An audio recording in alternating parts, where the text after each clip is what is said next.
पंच परमेष्टि भगवान की, आचार्य श्री गुरुवर कुंद कुंद महाराज की, आचार्य श्री गुरुवर विद्यासागर महाराज की। जिस समय ऋषभदेव मोक्ष पधारे उस समय वहाँ बर्फ नहीं था। उस समय भोग भूमि का समय था और भोग भूमि में कोई भी पर्वत पर ना तो बर्फ होता है ना अतिवृष्टि होती है, सस्य श्यामला भूमि होती है। यानी एक हरा भरा एक पर्वत होता है। उस पर्वत पर भगवान ऋषभदेव को कई दिनों तक केवल ज्ञान के बाद जब समूषण विकटित हुआ, उसके बाद उन्होंने योग निरोध करने के लिए, देखो कितना बड़ी साधना तपस्या करने के बाद भी अभी भी इस मन वचन काय की चंचलता नहीं रुक रही है। केवल ज्ञान के बाद भी मन वचन काय की चंचलता को रोकने के लिए महीनों लग रहे हैं। यदि चंचलता रोक भी लें तो कर्म नहीं रुकने दे रहा है। आयु कर्म एक ऐसा कर्म है जिसकी श्रृंखला को केवली भगवान भी नहीं टाल सकते, और बेड़ी बनकर के वो ऐसा भगवान को रोक रहा है।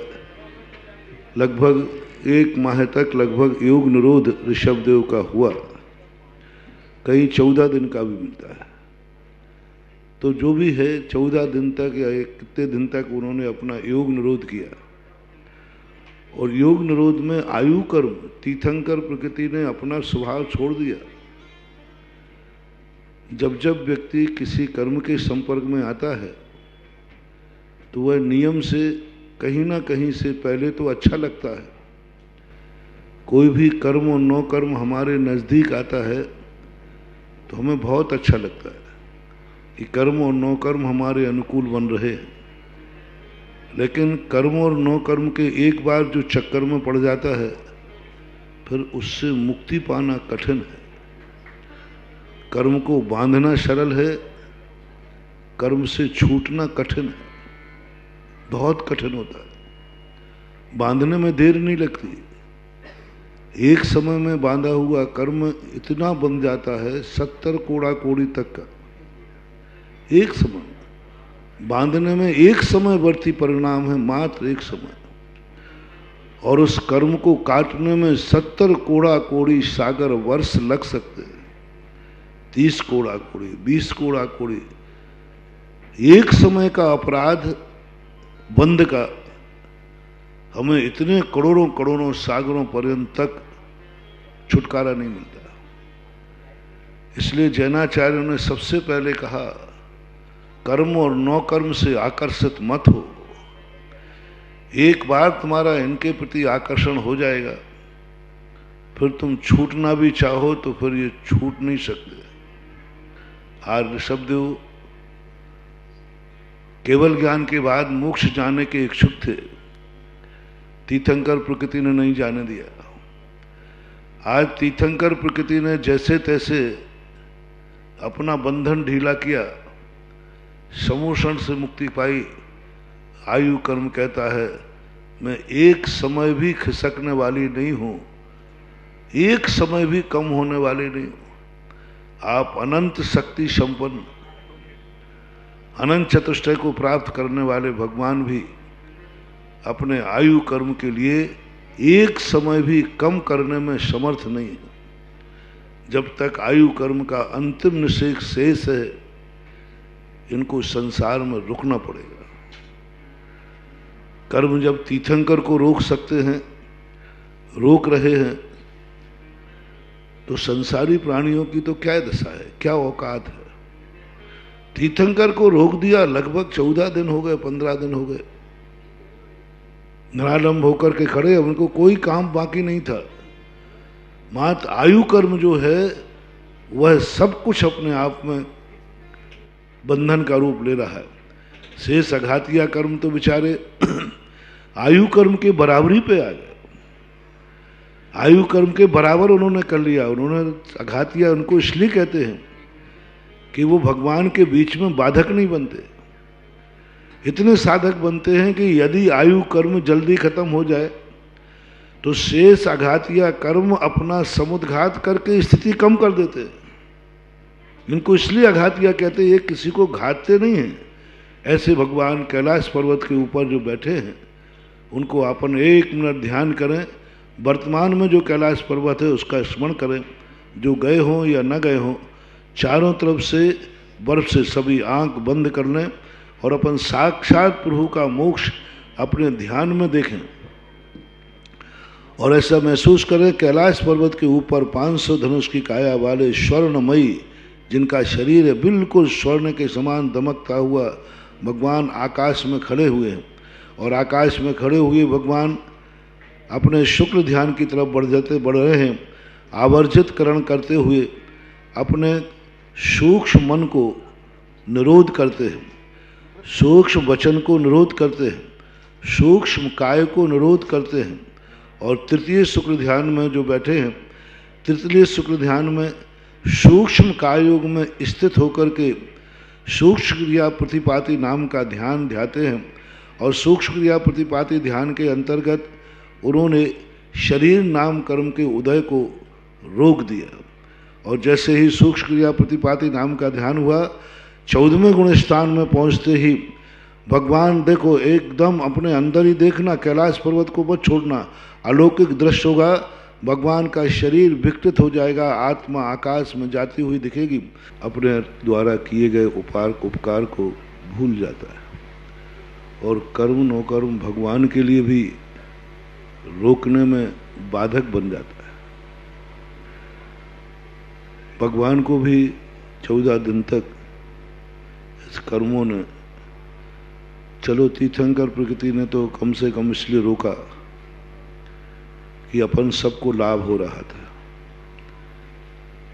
अपन को लाभ हो रहा था, इसलिए भगवान को नुकसान हो रहा था। भगवान अव्यावाद सुख से वंचित थे, लेकिन अपरंपार जन समूह भव्य जीव लाभान्वित हो रहे थे। कहीं से तो लाभ हो रहा था, किसी को तो लाभ हो रहा था।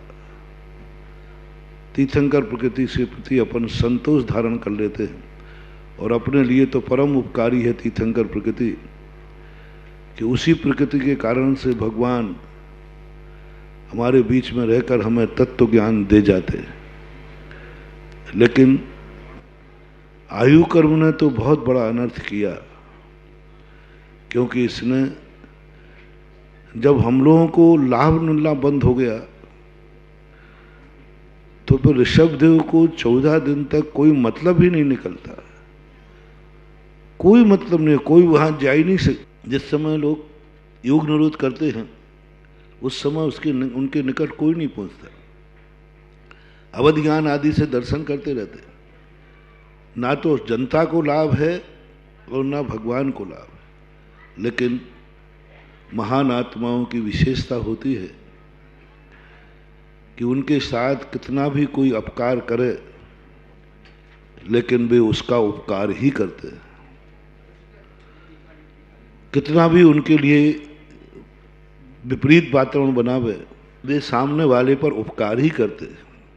इन कर्मों ने और नौ कर्म ने अनादिकाल से अपकार किया, लेकिन भगवान जब मोक्ष जाने लगे और मोक्ष पधार गए, उस समय उनके संसर्ग में जो था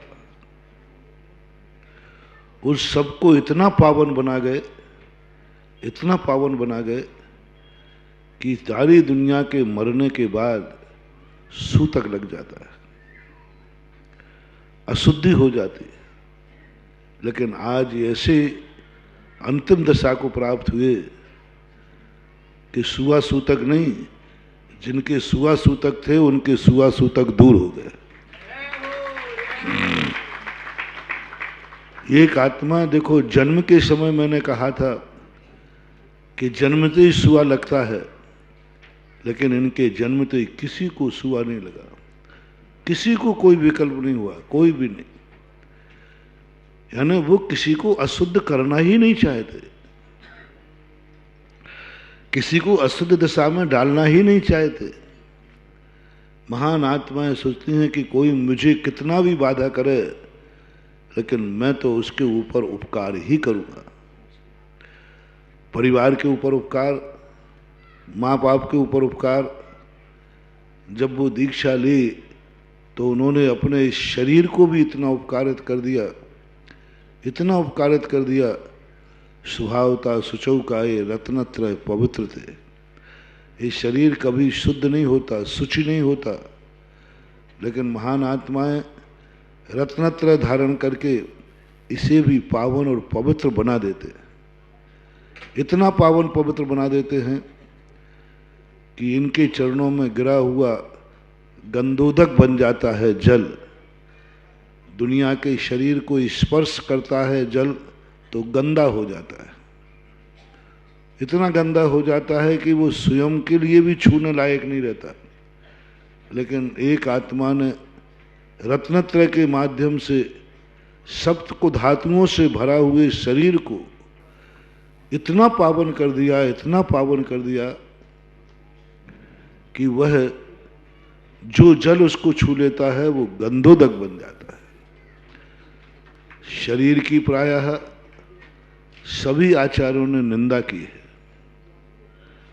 शरीर की बहुत घृणास्पद स्थिति बताया। जगत काय स्वभाव व संवेग वैराग्यार्थम, यह बात कही, लेकिन सबसे पहले कथनी की अपेक्षा समंत्रभद्र महाराज ने ये बहुत बड़ी खोज की। कुंदकुंद भगवान का सबसे पहले साहित्य लिखा गया, उससे पहले धरसेन पुष्पदंत भूतबली ने लिखा, और वहाँ पर कर्म सिद्धांत की चर्चा है। और कुंदकुंद स्वामी ने तो शरीर की बहुत उपेक्षा की, जितनी उपेक्षा कर सकते थे उतनी उपेक्षा की, जितनी निंदा कर सकते थे उतनी निंदा की। निकृष्टतम निकृष्ट बताया।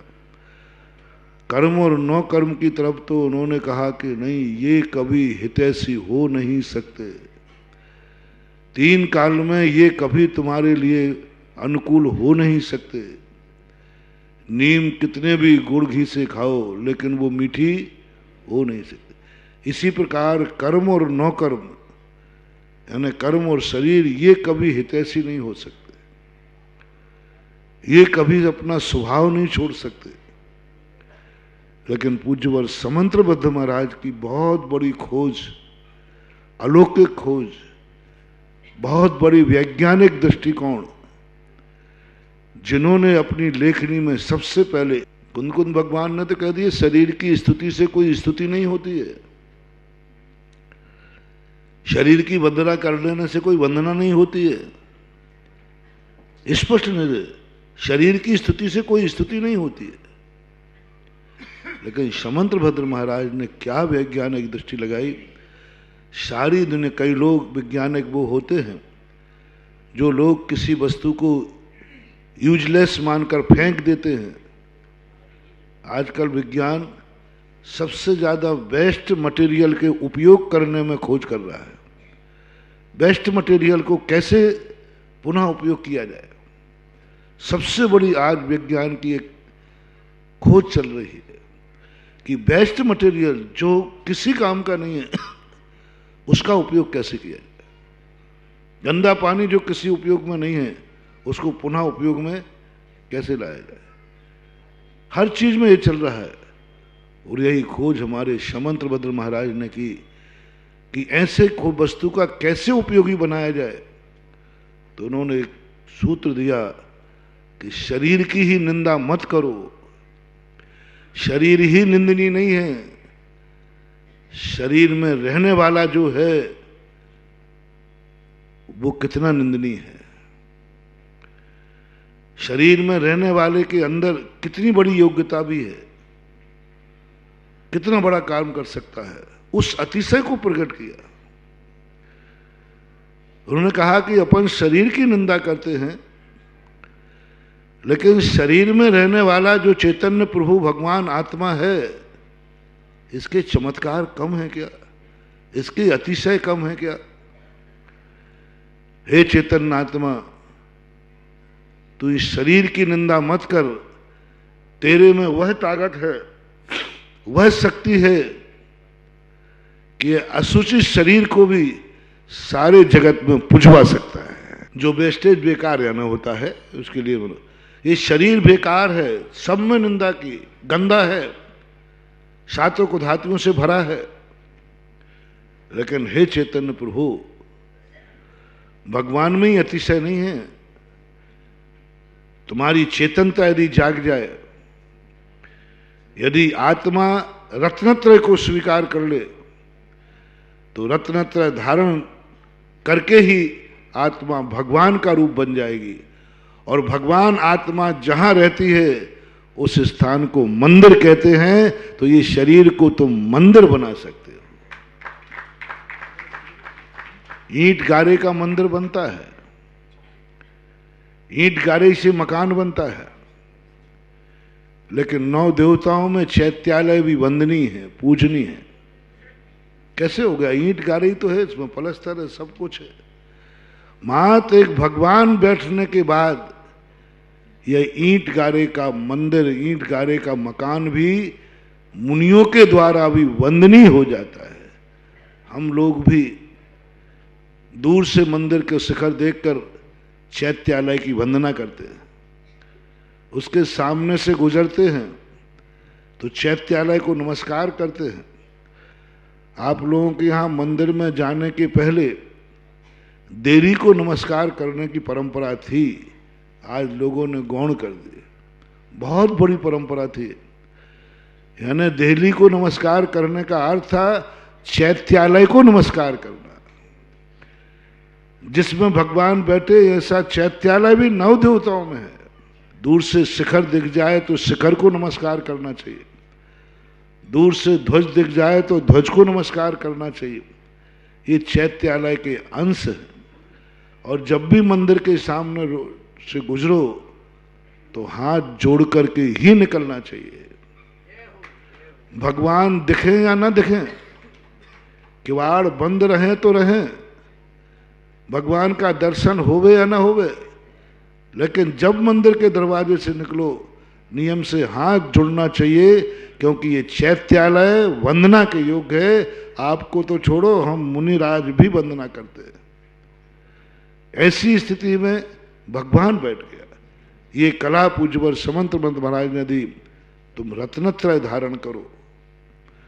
जैसे ही तुम्हारी आत्मा रत्नत्रय धारण करेगी, सबसे बड़ा चमत्कार और अतिशय होगा, ये निंदनीय कुधातु का शरीर स्वभाव से जो अशुचि है वो पवित्रता को प्राप्त हो जाएगा। रत्नत्रय में और अतिशय हो या ना हो, बाकी अतिशय तुम्हें समझ में आवे या ना आवे, वो प्राप्त जो कराएंगे वो तो अलग है। सबसे पहला रत्नत्रय का अशुचि का काम है कि अशुचि शरीर को भी वो पावन कर देते। स्वभावता शुचौकाये रत्नत्रय पवित्रता को प्राप्त हो गया। ये गंदा शरीर इतनी पवित्रता को प्राप्त हो गया कि यही पवित्र नहीं हुआ, इतनी पवित्रता है कि इस पर यदि जल ढाल दिया जाए तो जल भी गंधोदक बन जाता है। ये कहलाता है महान आत्माओं का उपकार। गंदे से गंदे को भी पावन बना दिया, गंदे से गंदे को भी ऊपर उठा लिया अपने स्पर्श से, और वो धन्य हो जाता है। जब भगवान ने केवल ज्ञान प्राप्त किया तब शरीर पर और परम उपकार किया। संगति का प्रभाव बता रहा हूं। महान आत्माओं की संगति से हमें क्या क्या नहीं मिलता। जो निर्मूल हैं, कुछ भी उनका अस्तित्व नहीं है, वे भी मूल्यवान हो जाते हैं। जो कुछ करने में समर्थ नहीं है वे समर्थमान हो जाते हैं। जो कुछ प्राप्त नहीं कर सकते हैं वो प्राप्त कर लेते हैं। जो नहीं दिखता है वो दिखने लग जाता है, जो नहीं सुनता वो सुनने में आने लग जाता है। शरीर जैसी उपकार कर रहे शरीर ने मुझे आधार दिया है, मुझे स्थान दिया है। मैं शरीर के प्रति बहुत बड़ा, केवल ज्ञान प्राप्त करते ही शरीर को परम औदारिक बना दिया, उसकी गंदगी भी हटा दी। वहां तो पवित्र ही बनाया था मात्र, यहां तो पूरे शरीर की 7 कुधातकों से रहित कर दिया। एक भगवान, एक ज्ञानी, एक महान आत्मा को थोड़ा सा उपकार किया इसने, थोड़ा सा उपकार कि इसको आधार दिया। कृतोपकारम न विस्मरंती साधवा। दुष्ट लोग उपकारी का ही नाश कर देते। दुष्टों का ये स्वभाव होता है, उन पर कितना भी उपकार करो वे एक दिन उपकारी का ही नाश करेंगे, स्वभाव है। हंस चूहों को शरण दे दे तो चूहा उसके हंस के पंख ही कुतर देते हैं। एक छोटी सी दूसरी किताब क्लास में लगभग आप लोगों ने सबने पढ़ा होगा, एक कहानी छोटी क्लासों में होती थी पहले। आज तो भी शिक्षाप्रद कहानियां ही क्लास से गायब हो गई। पहले एक छोटी छोटी कहानी होती थी, कौए की कहानी। कौए ने कैसे पानी पिया, छोटा सा मटके में पानी था, कंकड़ डाल डाल करके पानी को ऊपर ले। ऐसी इतनी शिक्षाप्रद कहानियां थी। ऐसे ये था कि हंस ने, 2 चूहे थे, चूहों से कहा, चूहों ने कहा कि भाई हमें बिलाव का डर है, मुझे बचा लो। हंस ने छुपा लिया, लेकिन जैसे ही छुपाया और जब बिलाव निकल गया तो हंस कहता बाहर आ जाओ, बाहर के आ जाओ। हंस ने जैसे ही पंख खोले, दोनों पंख, ए चूहे राम तूने ये क्या किया? बोले सरकार मेरा तो ये स्वभाव है, चाहे उपकारी हो। बोले तूने तो मेरे पंख ही काट डाले, जिन पंखों ने तुम्हारी सहायता की उन्हीं को काट डाला तूने। तो चूहा कहता साहब मेरा तो खल, दुष्ट जनों का ये स्वभाव होता है, कितना ही उपकार कर लेना उनके ऊपर, वे उपकारी का भी नुकसान ही करेंगे। क्योंकि उनका गलती नहीं है, उनके संस्कार ही ऐसे, उनका स्वभाव ही ऐसा है, उनके मन वचन काय के वैसे ही भाव होते हैं। लेकिन महान आत्माएं, सज्जन आत्माएं बिल्कुल स्वभाव के विपरीत होती है। कितना भी उनका अहित करो, कितना भी उनका उपकारी के प्रति तो वे महान होते ही हैं, दुश्मन भी हो, कितना भी अहित करने वाला हो, उनकी संगति में आकर के कुछ ना कुछ पाते ही है, महान बन जाता है।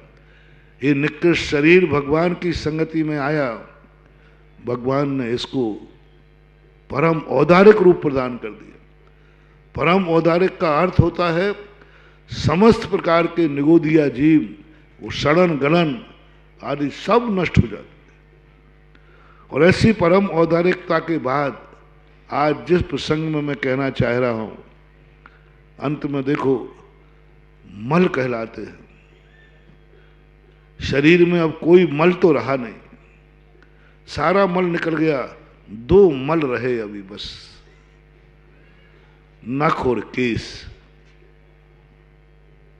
इनको मल बोलते हैं हमारे शास्त्रों में। इन मल ने भी भगवान का संपर्क किया, भगवान की आत्मा का संपर्क नहीं किया, भगवान जिस शरीर का संपर्क कर रहे थे उससे संपर्क किया। नख और केशों में आत्मा के प्रदेश नहीं होते, शरीर के अंदर आत्मा के प्रदेश होते हैं, वो कपूर के समान बिखर गया। और वहां पर नख और केशों में आत्मा नहीं होती, अपने नख और केशों में आत्मा नहीं होती, तभी तो आप काट देते हैं। ये जो बाल होते हैं ना, इनमें आत्मा नहीं होती, आत्मा के प्रदेश नहीं होते। अब आत्मा के प्रदेश न होने से ये नख और केश बिखर नहीं पाए, नष्ट नहीं हो पाए, शरीर तो बिखर गया। लेकिन नख केशों ने उस शरीर को स्पर्श किया था जिस शरीर को भगवान की आत्मा ने स्पर्श किया था, यानी परंपरा से भी उनको इतना पावन कर दिया कि ये नख और केश जिस भूमि पे गिरेंगे वो भूमि भी पावन हो जाएगी। सम्मेद शिखर पर जितनी टोंके हैं इसको भगवान ने नहीं छुआ। भगवान के शरीर की वर्गणाएं तो आकाश में बिखरी पड़ी। सम्मेद शिखर का वायुमंडल में अनंत अनंत परम औदारिक शरीर की वर्गणाएं भरी पड़ी, अनंत अनंत। जमीन ही पावन नहीं है, वहां का वायुमंडल भी पूरा पावन है, सम्मेद शिखर का। हवाएं भी पावन हैं, लेकिन 5000 धनुष ऊपर ही भगवान विराजते, जमीन पे कभी नहीं आते भगवान। जमीन का तो स्पर्श ही नहीं करते। केवल ज्ञान होने के बाद कभी भी तीर्थंकर जमीन का स्पर्श नहीं करते, ऊपर ही रहते, ऊपर ही विहार होता है, आकाश में योग निरोध, जमीन का स्पर्श तो होता ही नहीं है। अब जमीन का स्पर्श हुआ नहीं, शरीर परम औदारिक बन के उड़ गया, अब क्या बचा? नख और केस, जहां अपन नमोस्तु करते हैं वहां पर नख और केस गिरे थे।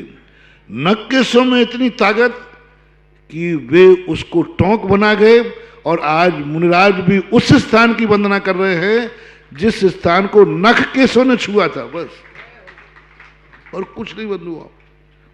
वे नख केस भी इतने पावन हैं, उन पावन का बहुत बड़ा नियोग होता है। जन्म के समय तो सौधर्मेंद्र अधिकारी हुआ, पूरे देवता कुछ नहीं करते, लेकिन बताते हैं कि सबसे पहले जब मरता है कोई व्यक्ति तो दाग कौन देता है, अग्नि कौन लगाता है? मुखाग्नि। ज्येष्ठ पुत्र, प्यारा व्यक्ति या जिसको वसीयत मिलती है उसको, सबसे निकटवर्ती प्रिय कौन होता है उसका? वसीयत का अधिकारी कौन होता है उसका? वो आग लगाता है। ऐसी अनोखी विचित्र स्थितियां शर्वक भगवान ने अपने ज्ञान से जानी। आज तीर्थंकर को भली सौधर्म ने कुछ भी किया हो, लेकिन तीर्थंकर भगवान के बचे हुए नख केशों की अग्नि संस्कार करने वाला भवन वासियों में मात अग्नि कुमार देव होता है, एक मत। भवनत्रयों का कोई काम नहीं है पंचकल्याणकों में। देवियों का जरूर काम आता है, 56 कुमारियां, अष्टकुमारियां, लेकिन ये भवनवासिनी होती है क्योंकि मध्यलोक में ही रहती है। 13वें दीप रुचकवर दीप से ये देवियां आती है। 13वां दीप है नंदीश्वर से आगे, वहां इनके अकृत्रिम भवन बने हुए हैं, वहां से ये अष्टकुमारियां और 56 कुमारियां आती है। कहीं 99 कुमारियों का वर्णन मिलता है, कहीं 48 का मिलता है, प्रचलन में 56 कुमारियों का है। ये 56 का अंक आगम में कहीं देखने में नहीं आया, 48 का 99 का तो आया है। तो कुल मिलाकर के ये वहां से आती है बस। लेकिन देवों का तो कोई काम ही नहीं होता। मात अंतिम कहते हैं ना, अंत मता सुगता, अंतिम अग्नि कुमार को नाम, यानी भगवान की वसीयत का अधिकारी कौन? भवन वासियों में अग्नि कुमार। दुनिया के सुआ सूतक में जाएंगे, अग्नि में तो नहाना पड़ता है, उस दिन अभिषेक पूजन नहीं कर सकते। और आज ये भगवान के नख केशों की जो अग्नि है, राख है, वो इतनी पावन है कि सारे देवता उसको अपने 5 अंगों पर लगाते हैं। 5 अंगों पर पवित्र होती है। मुर्दे की आग कभी पवित्र नहीं होती, राख अपवित्र ही होती है। लेकिन ये राख ऐसी है कि इतनी पवित्र होती है कि मुनिराज भी अपने सिर पर धारण करते हैं। बोलो, मुनि महाराज भी अपने सिर पर इसको धारण करते हैं, वंदना करते हैं। और इस राख में इतनी पावनता है, जहां ये राख नख केश डाले गए वो सिद्ध क्षेत्र के नाम से घोषित होता है। वहां भगवान के नख केशों का अग्नि कुमार देवों ने संस्कार किया था, जहां पर चरणों की स्थापना होती है। सम्मेद शिखर में, गिरनार आदि में चरण वहीं बने हैं जहां इनके नख केशों का संस्कार किया गया था। और वो आज तक इनके नख केशों की एनर्जी बता रहा हूं मैं, भगवान की एनर्जी तो अपरंपार है, इनके नख केशों की एनर्जी देखो कितनी है कि उस भूमि को इतना पावन कर गए कि आज लाखों करोड़ों सागरों के बाद भी वह भूमि आज भी वंदना के योग्य है, पूजनीय है, क्योंकि वहां नख केशों का संस्कार किया गया था। तो ऐसे यह महान, और इसके लिए आगम में एक श्लोक आता है, बंधु पावन भस्म को कर्म भस्म करतार, अंग लगे पावन करे धर्म धर्म बड़े अधिकार। देखो कितनी बढ़िया, बंधु पावन भस्म वो, अशुभ आदि कर्म भस्म हो जाते, अनिष्ट हो जाते। पहले लोग इस भस्म को लिए बहुत मानते थे भगवान की पना, अपनी अंगूठी डालते थे, तामा डालते थे और उसको अपने घर में रखते थे। और अब आज ये भस्म के लिए सभी लोग अपने इस भस्म को पावन करें और अंग लगे पावन करें। सारे सारे शरीर में धर्म बड़े अधिकार, यानी वह शरीर को भी पावन कर देती है। ऐसे अग्नि कुमार देव भगवान का आज वहाँ पर नख और केश छोड़ करके भगवान चले गए। दो उल्लेख मिलते हैं, कहीं आगम में मिलता है कि देवों ने आकर के भगवान के पुतला बनाया, स्टेचू बनाया और बड़ा जलूस निकाला और बाद में उनकी अंत्येष्टि की। कुछ आचार्य कहते हैं कि शरीर का विघटन नहीं हुआ, शरीर छोड़ के चले गए।